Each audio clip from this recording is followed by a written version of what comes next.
DMK, BCK, Communist, and the Congress.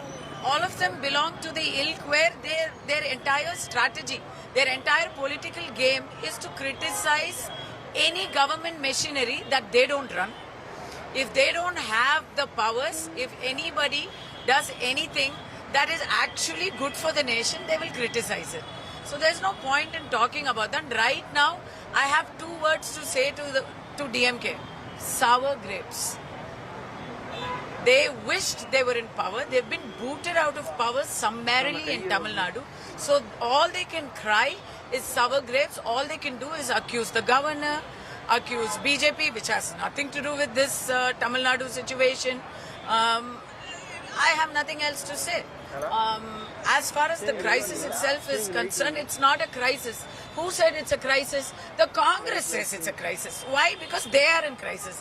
They've just betrayed, backstabbed their own bedfellow, and now they're out on the promise of maybe, some dreams of being in the ministry in Vijay's cabinet, and now that's a little shaky. So notice that Dalapati Vijay or his party people have not said anything. They have not reacted.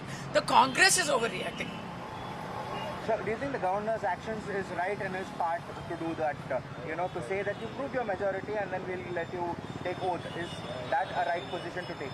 I believe that if you're the single largest party and you represent yourself as such, then yes, the governor would have had the prerogative to invite the single largest party.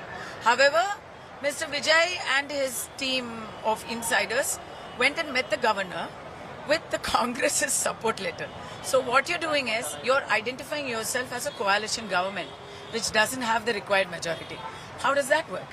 It's only logical that the governor says either you identify yourself as a single largest party, come along, or if you're coming with your support system, come with a majority. That makes sense. Thank you so much. Chennai Silks in summer mega sale. Chennai Silks summer mega sale. The Chennai Silks in Mega Summer Sale.